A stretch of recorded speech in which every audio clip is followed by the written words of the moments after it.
Friend, आज हम इस वीडियो में UPS कॉन्सेप्ट के बारे में पढ़ने वाले हैं। ठीक है, तो UPS क्या है? ऑब्जेक्ट ओरिएंटेड प्रोग्रामिंग है। ठीक है, तो हम बात कर रहे हैं जो UPS जो है 4 प्रिंसिपल पे वर्क करता है। ठीक है, और 4 प्रिंसिपल जो है, एक है इनकैप्सुलेशन, दूसरा है एब्स्ट्रैक्शन, और तीसरा है इनहेरिटेंस, एंड चौथा है पॉलीमॉर्फिज्म। आज हम इस वीडियो में सिर्फ इनकैप्सुलेशन के बारे में पढ़ने वाले हैं। ठीक है, स्टेप बाय स्टेप आगे बढ़ेंगे, इसका फ्लो चार्ट देखेंगे, इसका theory, code, getter and setter ये सब समझने वाले हैं, और रियल टाइम एग्जांपल देखेंगे कि इसको कहाँ पे यूज किया जाता है कंपनी में। ठीक है, किस टाइप का फील्ड में कहाँ पे यूज किया जाता है। ठीक है, सब इसके बारे में आज जानेंगे। तो स्टेप बाय स्टेप हम आगे बढ़ते हैं। ठीक है, तो इनकैप्सुलेशन क्या होता है?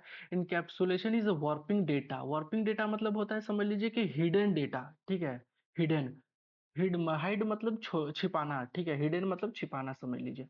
Variable and code methods into a single unit class and restriction direct access to the same details.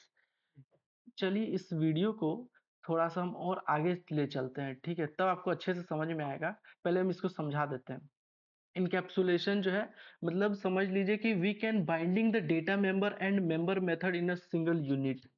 ठीक है, मैं दूसरा एग्जांपल दे रहा हूँ, यहाँ पर भी देखिए सिंगल यूनिट लिखा हुआ है। ठीक है, हिडन करता है। ठीक है, जब हम इसको कोड इंप्लीमेंट करेंगे ना, तो ऐसे थ्योरी से ज्यादा समझ में नहीं आ रहा होगा। ठीक है, जो उसके बाद जब कोड इंप्लीमेंट करेंगे ना, एक एक करके जब हम आगे बढ़ेंगे, तब आपको बहुत अच्छे से समझ में आएगा। देखिए यहाँ पे मैंने लिखा हुआ इंपॉर्टेंट पॉइंट ऑफ इनकैप्सुलेशन। ठीक है, डेटा हेडिंग, कंट्रोल एक्सेस, ठीक है, इम्प्रूव सिक्योरिटी। ठीक है, सिक्योरिटी को भी इनहेंस करता है। ठीक है, इनहेंस, ठीक है, और बेटर कोड ऑप्टिमाइजेशन। ये बेटर कोड जो है, इसको मतलब बाकी सबसे जो है, ये जो है बेटर रहता है। ठीक है, तो चलिए आपको और बताने का जरूरत नहीं है। ये जो है ना, जैसे कि डेटा हाइडिंग है, prevent the direct access to the sensitive data and making the variable private.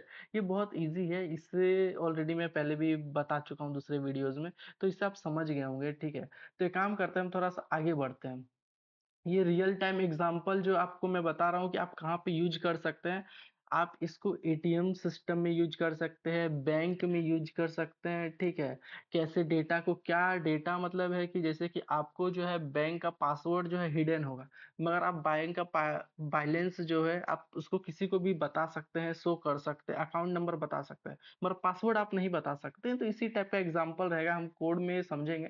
तो पहले ये समझ लेते हैं गेटर और सेटर क्या होता है। ठीक है, गेटर क्या होता है? Get balance. ठीक है, देखिए ये जो फंक्शन यहाँ पर देख लीजिए, ये पैरेंथेसिस जो है, ये वाला आपको जो है भूलना नहीं है। ठीक है, ये आप नहीं दीजिएगा तो ये काम नहीं करेगा। गेट बाइलेंस, ठीक है, गेटर का मतलब होता है ओनली रीड करता है, ओनली रीड्स द वैल्यू। ठीक है, और सेटर का मतलब होता है, ठीक है, सेट, सेट का सेट यूज करना होगा। ठीक है, modify the value and with all validation. ठीक है, यहाँ पर ऑलरेडी मैं इसका डिफरेंस बिटवीन भी लिख दिया हूँ। ऐसे जरूरी नहीं था, तब पर मैं सोचा कि स्टूडेंट को जरूरत होगा तो मैं दे दिया हूँ। ठीक है, इसका पर्पस क्या होता है? Retrieve the reads the value of private attributes. और सेटर में क्या होता है? देखिए यहाँ पे गेट और सेट को किस तरीके से मैं लिखा हूँ, पहले इस चीज का भी नोटिस करिए, उसके बाद आपको समझ में अच्छे से आएगा कि कोड में कैसे आपको दिखेगा। ठीक है, modify the update value and private attributes, ये अपडेट भी करता है। ठीक है, और राइट भी करता है, ये दोनों काम करता है। ये सिर्फ एक ही काम करता है, रीड करता है। गेट का मतलब यानी गेटर का मतलब है कि इसका काम है कि वैल्यू को सिर्फ रीड करना। देखिए मैं ऑलरेडी छोटा सा एग्जांपल से साइड में ही समझाया हूँ, ओनली रीड द वैल्यू। और ठीक है, और इसमें क्या है कि राइट भी करता है और अपडेट भी करता है वैल्यू को। ठीक है, और provides control access the private data, ensure the control modification of private data. Yes, return the attributes value, no only modify the attributes. ठीक है, नो पैरामीटर, इसमें कोई पैरामीटर नहीं होता है। ठीक है, take a parameter update and attributes, protect private attributes by allowing only the control access.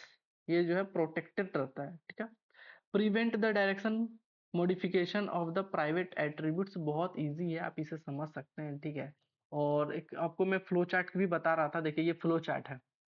ठीक है, मैंने यहाँ पे लिख के भी दिया हूँ। ठीक है, और ये भी एग्जांपल के थ्रू मैं समझाया हूँ। ठीक है, आप यहाँ पर देख सकते हैं पहले क्या होता है, फ्लो चार्ट में एक स्टार्ट होता है, create a bank account class private attributes, define setter, define getter, दोनों को आप यूज करिए। ठीक है, ये अपडेट बैलेंस करने के लिए, ये रिट्राइव करने के लिए, फिर उसके बाद क्रिएट ऑब्जेक्ट करिए, यूज करिए।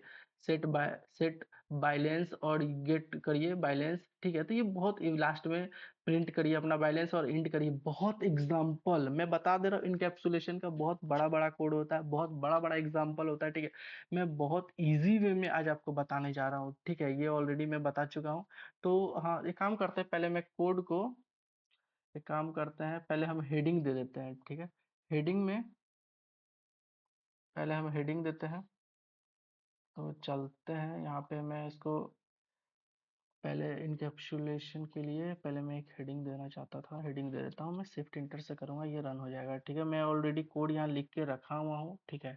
तो पहले काम करते हैं, पहले कोड को रन करते हैं, ठीक है। उसके बाद आपको समझाते हैं कि क्या है, ठीक है। कंट्रोल वी इसको रन करते हैं, ठीक है। देखिए ये रन हो गया। पहले मैं क्या किया हूँ, एक क्लास बनाया हूँ, ठीक है। और क्लास का नाम है बैंक अकाउंट, ठीक है। फिर मैंने डेफ एक कीवर्ड है, ठीक है। मैं कंस्ट्रक्टर बनाया हूँ, ठीक है, इनिट। ये मेरा एक कंस्ट्रक्टर है, ठीक है, और जिसका बैलेंस जो है सेल्फ डॉट जीरो, ठीक है। ये प्राइवेट एट्रीब्यूट्स है, मैं यहाँ पर कमेंट करके भी लिख दिया हूँ, ठीक है। फिर मैंने सेट किया हूँ बैलेंस, देखिए मैं ऑलरेडी बता रहा था ना, ये सेट और ये गेट, ठीक है। मैं सेट और गेटर का मेथड से इसको कर रहा हूँ, ठीक है। Set dot balance is equal to B कर दिया, और देखिए यही है डेफ गेट बैलेंस सेल्फ, और रिटर्न कर दिया हूँ सेल्फ डॉट बैलेंस, ठीक है। ये गेटर है। और मैं एग्जांपल में यहाँ देखिए ऑब्जेक्ट के थ्रू यहाँ पर जो मैं कर रहा हूँ गेटर और सेटर, देखिए ये दोनों यहाँ पे ऑलरेडी बार बार यूज हो रहा है। मैंने पहले ही इसको बता दिया था डिफरेंस बिटवीन में, ये क्या करता है, ये क्या नहीं करता है, गेट क्या करता है और सेटर क्या करता है, ठीक है। फिर मैं जो है एग्जाम एक्सेस कर रहा हूँ, ठीक है। अमाउंट को मैं अपना बैंक अकाउंट को पहले मैं मान के चलिए मैं बुला रहा हूँ, ठीक है। उसके बाद मैं अपना अकाउंट सेट बैलेंस को मैं चेक कर रहा हूँ कि मेरा बैलेंस कितना है। बैलेंस 1000 था, तो यहाँ पे 1000 ये प्रिंट हो गया है, ठीक है। मैं यहाँ पे 100 कर दूंगा तो ये 100 ही प्रिंट हुआ है, ठीक है। इसका मतलब ये बहुत एग्जाम्पल से, बहुत बेसिक एग्जाम्पल है, और मैं बता दे रहा हूँ कि इससे छोटा कोड नहीं है, ठीक है। मैं इससे भी बड़े बड़े कोड हैं जो मैं बताया हूँ ऑलरेडी। मैं इस जो आपको बता रहा हूँ कि बैंक सिस्टम में जो यूज होता है, ठीक है। मैं इस पर एक छोटा सा प्रोजेक्ट भी बना के अपलोड कर चुका हूँ, आप जाके देखिए, ठीक है। प्रीवियस वीडियो को चेक करिए, वो थोड़ा सा बड़ा कोड था, ठीक है। उसको समझने में थोड़ा टाइम लगेगा। ये बहुत इजी कोड है, सिर्फ सेटर और गेटर का मेथड से यूज करना है। ये जो है सिर्फ एक रीड करेगा और एक जो है अपडेट करेगा, और कुछ नहीं किया है मैंने, ठीक है। तो चलते हैं, फिर आते हैं इधर और फिर से एक दो बार समझने की कोशिश करते हैं अपना फ्लो चार्ट को, ठीक है। फ्लो चार्ट में आते हैं, ठीक है। मैंने कुछ नहीं किया हूँ, फ्लो चार्ट में एक स्टार्ट है, क्रिएट क्लास बैंक अकाउंट किया हूँ, डिफाइन किया हूँ, कंस्ट्रक्टर इनिट इनिशियलाइज कर दिया हूँ बैलेंस जीरो से, ठीक है। डिफाइन सेट बैलेंस, ठीक है। डिफाइन गेट रिटर्न बैलेंस, ठीक है। गेट मतलब मैंने आपको ऑलरेडी बता चुका हूँ कि क्या है, और सेट क्या है मैं ऑलरेडी आपको बता चुका हूँ, ठीक है। फिर उसके बाद क्या है, क्रिएट ऑब्जेक्ट एंड अकाउंट, मैंने अभी जस्ट कोड में बताया हूँ बैंक अकाउंट को कैसे कॉल करना है, ठीक है। उसके बाद कॉल सेट बैलेंस, ठीक है। बैलेंस किस तरीका से, मैंने अभी 1000 प्रिंट करवाया हूँ, फिर मैं 100 प्रिंट करवाया हूँ, ठीक है। आपको समझ में आ गया होगा। Call the get balance and print the current balance, क्या होगा, करंट बैलेंस प्रिंट हो जाएगा, उसके बाद ये एंड कर जाएगा, ठीक है। बहुत बेसिक है, ठीक है। और ये मैं बहुत बेसिक कोड बताया हूँ इनकैप्सुलेशन का, इससे भी ज़्यादा टफ है। आप चाहते हैं तो गूगल में सर्च करके देख सकते हैं, इससे भी ज़्यादा टफ है, मगर हो सकता था कि आपको अच्छे से समझ में ना आए, इसीलिए मैं थोड़ा सा बहुत बेसिक एग्जांपल दिया हूँ, ठीक है। तो चलिए इस वीडियो को हम यहीं पे एंड करते हैं।